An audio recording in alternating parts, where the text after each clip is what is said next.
What is up, everybody? Skratch coming up with another Raid Shadow Legends video. 2022 is no different from 2021 in Raid Shadow Legends, guys.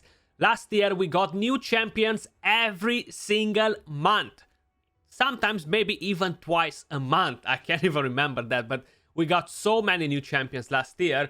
Well, we're gonna start strong in January with new champions. There is one problem, okay? Are these champions power creeping the older champions, or are these champions rubbish and are just diluting the pool, making it much harder for all of us to pull a real champion? And Plarium, they're always saying, no, we love every single champion. Every single champion has his own purpose and he's special in his own way. Some champions are designed to clean toilets. Some champions are designed to be presidents. That's kind of like the situation. They're not all equal, and they won't be, even though Plarium is kind of stating that whenever they're talking about champions rebalancing and stuff. But let's have a quick look right here on the forum, guys. Let me know in the comments down below on which champions you would like to see guides. I will have access to every single one of them on the test server, guys, so I'll be able to drop you some content. But we have Deneg, Skull Rip, a new legendary magic affinity attack from the orcs. I feel like whenever they bring in a new orc in the game is rubbish. Let's check that out. Am I right or no?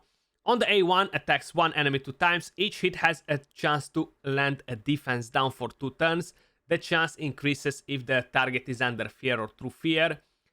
We need 4 books, 13 books in total to fully book this champion. On the A2, attacks all enemies on a 4-turn cooldown, 75% chance to land decreased accuracy for 2 turns and a true fear for 1 turn. Champions from High Elves and Dark Elves faction cannot resist these debuffs. So it seems like they're kind of going for the same thing they've done with the simple target specific factions. On the A3, attacks one enemy, will ignore shield buffs, decreases the cooldown of the battle foe, and that is the same skill, by 2 turns, fills this champion's turn meter by 30 and places a 30% increased crit damage buff on this champion for 2 turns if this attack kills an enemy. And that's on a 5-turn cooldown. When you get to use it, you decrease the cooldown of the same skill by 2 turns, which is pretty weird. The passive heals this champion by 50% of their max HP every time this champion kills an enemy. Grants an extra turn every time this champion kills an enemy from the High Elves or Dark Elves faction. Madame Series in Arena, Arbiters in Arena, Lydias. Let's just say he could potentially serve some sort of purpose. But since he brings so many debuffs to the table, building him with insane damage is not really gonna be viable. So probably he won't be killing much out there. I feel like they're kind of two different things knocking each other in the head. Like either he needs to kill, either he needs to debuff, you know. So I'm not a big fan whenever they mix up the champions like that. I would rate this as average because I haven't tried him. I don't know what damage he does. Jing Won, Void Affinity HP legendary from the Shadow King. We need, what do we need here? 10 books to fully book this bad boy. 12 books to fully book this bad boy, because we have the passive. Attacks one enemy, transfers a random debuff from this champion to the target. Attacks one enemy, has a 75% chance to increase the duration of 2 random debuffs on the target by 1 turn. Places a block active skills debuff for 1 turn if the target is under decreased accuracy debuff or decreased crit damage debuff. I think I specified this as a HP based champion. Power Flare attacks all enemies 2 times. The first hit has an 80% chance to land decreased accuracy. The second hit has an 80% chance to land decreased crit damage debuff for 2 turns. Also places a strengthen buff on this champion for 2 turns. Sounds pretty interesting. Not a bad skill. The passive, immune to fear, true fear, freeze, provoke, sleep, stun, petrification. Whenever a fear or blah blah blah debuff is placed on an ally, removes it and places a block debuffs buff on that ally for 2 turns. Now that sounds interesting. Kaimar, Molly's in Arena, CC Hegemons, all that could be countered by this champion, but this passive is on a 4-turn cooldown if you fully book it, if not, it's 6 turn. And is this gonna work for all the allies or just for one ally? You feel me? If it would work for all the allies, this champion could be a nice niche defensive champion, even for offense maybe in some cases. But the way it's worded is not really specifying that, so I'm a bit skeptical about it. The aura increases ally HP in all battles by 33%. That's the fusion champion. We already know what he does, but let's have a look at the cooldowns. 4 turns, and they go down to 3-turn cooldown, 3-turn cooldown. So that heal on a 3-turn cooldown is actually not bad, kind of like Bad Alcazar. And we need 11 books. Decent. I really thought that we're gonna need like 14, 15 books for the champion. Not too bad. So it could be a pretty decent healer. The next champion that we have, Horse Ring Legendary Magic Affinity Attack from the Sacred Order. Looks pretty interesting. I like the avatar. We need 11 books in total for this one. Attacks 2 times at random, places an increased attack on this champion for 2 turns if the attack is critical. Pretty interesting. Attacks 3 times at random, will ignore 25% of the target's defense against targets under Hex debuffs. Will ignore a further 25 of defense against targets under Hex debuffs from the Bannerlord or Night Revenant factions. So basically, there is too situational. All these champions are too situational. I hate that they're making so many of them and they're just diluting the pool with champions that they're not consistent, you know? It's very important for a champion is SS tier when it has consistency. Look at Duchess, look at Tranda, look at all the rest of the champions. They're consistent with everything they're doing. When they're releasing champions like this, is no consistency in them, and that doesn't make them good. On the A3, Witchfinder attacks 4 times at random. Each hit has a 75% chance to place a Hex debuff for 3 turns. Champions from the Bannerlords and Night Revenants factions cannot resist this debuff.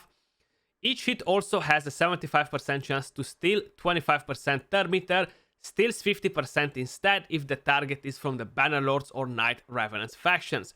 If this champion's turn meter is at 75 or more after the steal, places a Perfect Veil buff on this champion for 2 turns. And if the champion attacks 2 targets under Hex, places a Perfect Veil for 1 turn, will not count counterattacks, and increases the crit damage by 30 when attacking under a Perfect Veil. Sounds pretty interesting. I'm not sure what sort of multipliers he will have. I don't like the part on the A3 that is 4 times at random and not AoE. I wish they would have made that AoE. It would have been much better. And that could have put him in a much better place. The way he is right now, again, for me, I would say is an average champion. And we have some epics. We have Kunoichi, Shadow King defense based. On the A1, 30% chance to land the weaken, attacks 1 enemy. On the A2, attacks all enemies, 75% chance to land a leech on a 4-turn cooldown, fully booked. And on the A3, ally protection on all allies on a 3-turn cooldown, fully booked. And fills this champion's turn meter by 50% after placing the ally protection. The passive places a block damage buff on this champion for 1 turn whenever their HP drops below 50%. This sounds like a solid epic champion. Definitely no complaints against it. 12 books. I feel like it's going to be great for faction wars. If we go all the way right here, we have all the Grucus epic force support from the Ogryn tribes. Damn, he looks like from the movie 300, the one with the Persians and the Spartans. I don't know why he reminds me of something from there.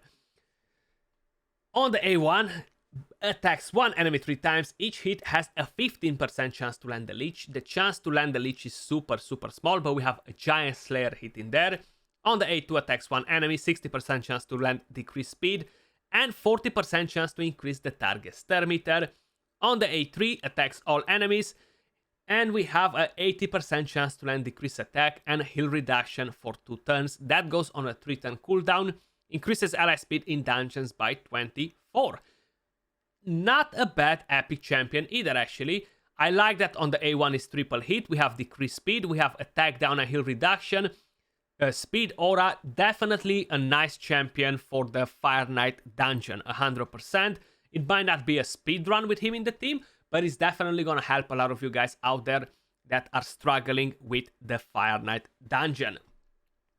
And we have a Lady Quillin, epic force attack from the Bannerlords. I like her avatar, she looks cool actually, she looks badass. I like the hair. Attacks one enemy, fills this champion's turn meter by 15% if this attack is critical. On the A2, attacks one enemy, places an extra hit if this attack is critical, fills the turn meter of all allies by 30 if this attack kills an enemy. If it has good multipliers, that could be pretty interesting. The A3, first to fight, Ascended, attacks all enemies, places a 30% increased crit damage buff on all allies for 2 turns, and places a 50% increased attack on all allies if the attack is critical. Pretty decent. Actually, the epics are not too bad. They're decent. They're not like God tier, but they're above average. You can definitely use them. Especially this one. And if we go at the last one, Adolphus magic defense from the Bannerlords. He looks pretty badass as well. The armor looks amazing. Iron Great Club attacks one enemy, 20% chance to land the provoke. On the A2 attacks all enemies, 75% chance to land weaken for 2 turns and 25% chance to land fear for 1 turn. On the A3, places reflect damage buff on all allies for 2 turns and a counter attack buff on this champion for 2 turns. Again, not a bad champion to use in the Fire Knight if you're going with a reflect damage strategy. You have Weaken, you have Fear for the waves, which can come in hand pretty good, and you have Provoke on the A1. Decent epic champion. Out of all of them, I feel like this is the most underwhelming, but he's still pretty good. You can definitely find a use for the champion, and they don't need like 1 million books like the previous ones, which is good. Thank you, Plarium. We definitely do appreciate that since you're not giving us many books out there. In terms of legendaries, the only one that kind of gets my attention, could potentially be a meta champion, who knows, is Jingwon.